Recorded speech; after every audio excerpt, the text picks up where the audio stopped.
नमस्कार। ମୁଁ ଆଜି କୌଣସି ଖବର କହିବାକୁ ଆସିନାହିଁ।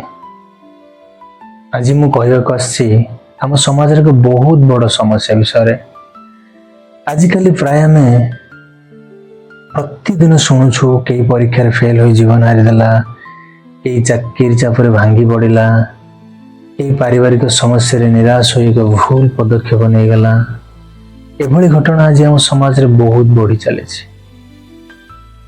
ଏଠି ପ୍ରଶ୍ନ ଉଠୁଛି, ଜୀବନର ସମସ୍ୟା କ'ଣ ସତରେ ବଢ଼ିଯାଇଛି ନା ଆମର ସହିବା ଶକ୍ତି କମିଯାଇଛି?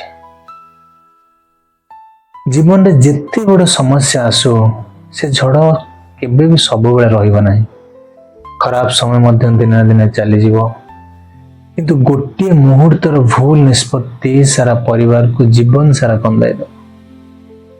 ଆମେ ସବୁବେଳେ ଭାବୁଛୁ ଯାହାଙ୍କ ପାଖରେ ଭଲ ଚାକିରି ଅଛି, ସମ୍ମାନ ଅଛି, କ୍ଷମତା ଅଛି, ସେମାନଙ୍କର କୌଣସି ଦୁଃଖ ନାହିଁ, କିନ୍ତୁ ପ୍ରକୃତରେ ସତଟା ସେଇଟା ନୁହେଁ। ପ୍ରତ୍ୟେକ ହସୁଥିବା ମୋ ପଛରେ ଗୋଟେ ଅକୁହା କାହାଣୀ ଅଛି।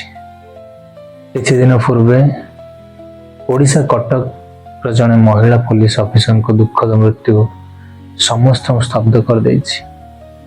ଏହି ଘଟଣାର ତଦନ୍ତ ଚାଲିଛି। ଏହି ଘଟଣାର ପ୍ରକୃତ ସତ୍ୟତା ମୁଁ ଜାଣିନି, କିନ୍ତୁ ଏହି ଘଟଣା ଆମକୁ ଗୋଟେ କଥା ନିଶ୍ଚୟ ଶିଖାଇଛି, ପଦବୀ ବଡ଼ ହେଲେ ମଧ୍ୟ ମଣିଷ ଜୀବନର କଷ୍ଟ କେବେ ଛୋଟ ହୋଇଯାଏ ନାହିଁ। ମୋର ସମସ୍ତଙ୍କୁ ଗୋଟିଏ ଅନୁରୋଧ, ଯଦି ଆପଣଙ୍କ ଜୀବନରେ କୌଣସି ସମସ୍ୟା ଅଛି, ନିଜର ମନ କଥା କାହା ସହିତ ସେୟାର କରନ୍ତୁ। ପରିବାର ହଉ, ବନ୍ଧୁ ହଉ, କି ଯାହାକୁ ଆପଣ ବହୁତ ଭଲ ପାଉଛନ୍ତି, ସେମାନଙ୍କ ସହିତ ନିଜ ମନ କଥା ସେୟାର କରନ୍ତୁ।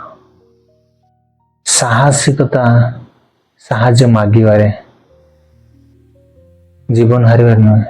ମୋର ଗୋଟେ ଅନୁରୋଧ, ସମସ୍ତେ ଆସନ୍ତୁ ଆମେ ଏମିତି ଏକ ସମାଜ ଗଢ଼ିବା ଯେଉଁଠାରେ କେହି କେବେ ଏକା ଅନୁଭବ କରିବା ନାହିଁ, କେହି ନିରାଶ ହୋଇ ନିଜ ଜୀବନ ହରାଇବାକୁ ବାଧ୍ୟ ହେବେ ନାହିଁ।